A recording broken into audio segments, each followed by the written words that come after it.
going to show you how you can actually repair your heated seats in your 5th gen Chevy Camaro.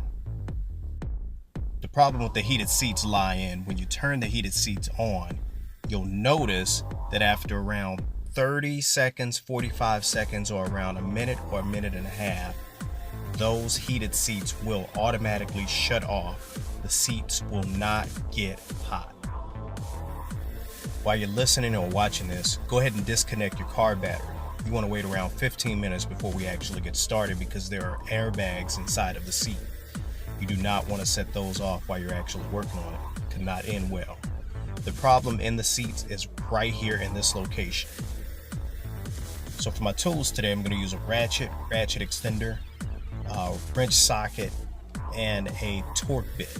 I'm going to use some wire cutters, some tape, and some electrical tape.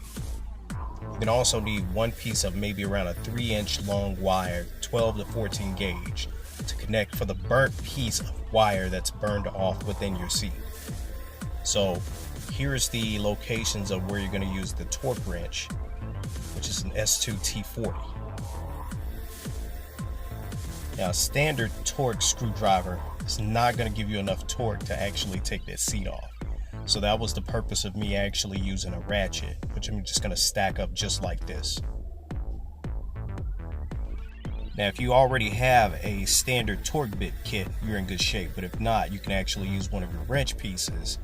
Use that as your connection piece to hold on to your torque bit, like this.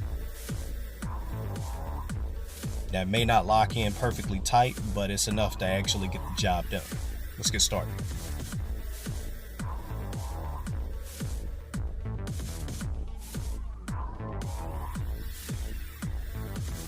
After you unscrew both sides, go ahead and tilt the seat back. You'll actually see a connector that you need to pull loose. Now, it's going to be a little tricky. So the method that took me a while to get this off, there's a little portion that you may want to take a flathead screwdriver and loosen it up, which unlocks it. It slides back just like this.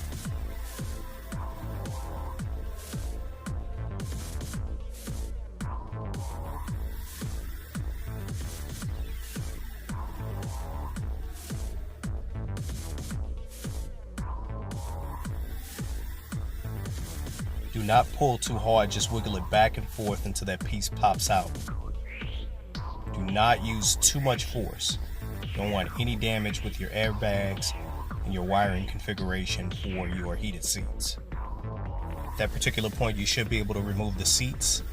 I found that it was easier just to basically just take the seat and sit it directly next to the vehicle.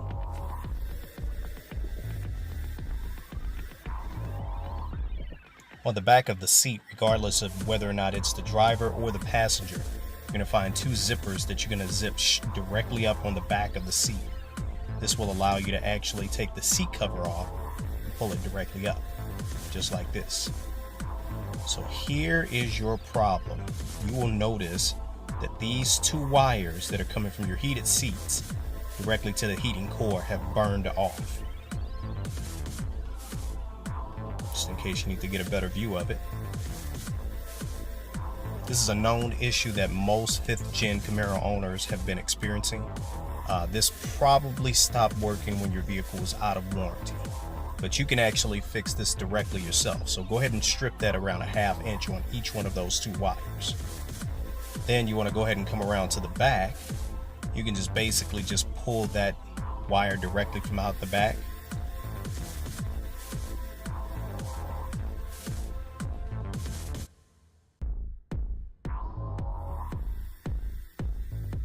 So once again, here is the wire, just so you can get a better view of it. This wire has burned off. It's the way the seat is designed. It's a known issue. A lot of Camaro owners have been experiencing it. So make sure you strip this wire around a 1/2 inch. And now we need to go ahead and prepare your wire. At this point, we're going to go ahead and use a wire stripper and go ahead and strip the 3-inch 12 to 14 gauge wire that you already have ready and prepared. This is the method that I use for my seat. I didn't use a screw-on cap wire protector. use this method of taking my 3-inch wire, and then you tap from one wire to the other wire. So red to red, and then you go blue to blue. So when you start tapping these into each other, you tie these in as tight as you possibly can. Then I basically just used my wire cutters and made it even tighter. Just wrap that thread in there really good. Also make an effort to squeeze it while I'm tightening the wire. When you are done, that wire should be so tight when you pull it and snatch it, you shouldn't see any movement whatsoever. Now you want to go ahead and get your wire prepared, since it's snug and tight, for electrical black tape. Now I ensure that when I put my electrical black tape on, it's as tight as possible, and I roll it around a few times. You know, again, this is perfectly fine because this is going to be inside of your seat. So again, you're going from red wire to red wire and blue wire to blue wire. Do one at a time to ensure that you do not mix up or confuse the two. So once you have that black tape on there, those wires in your seat should be ridiculously tight. When you pull them, so I ensure that it's snug in there, it won't move, and it's ridiculously strong so you do not experience a burn off again in the future. So once you get those wires taped in, that black tape that we had out there before, tape the wires directly to the seat just to give it a little bit of more added protection. Tape the front of the seat, ensure that you tape the back of the seat. So your wire, again, red to red, blue to blue. Do it one at a time. Then just go ahead and reverse the process. Put the seat cover back on, put the seat back in the car. Keep all of your tools and bolts together. You'll then be able to go ahead and plug back up your battery and turn your ignition on the car. You'll notice that after a couple minutes, the light stays on for your heated seats. You'll notice that in a couple more minutes later, the seats start warming up. You have successfully fixed your heated seats without taking it to a repair shop. You've saved yourself hundreds of dollars, maybe even thousands. Go ahead and hit the subscribe button and share this to anybody else that owns a 5th gen Camaro, that you can do it on your own.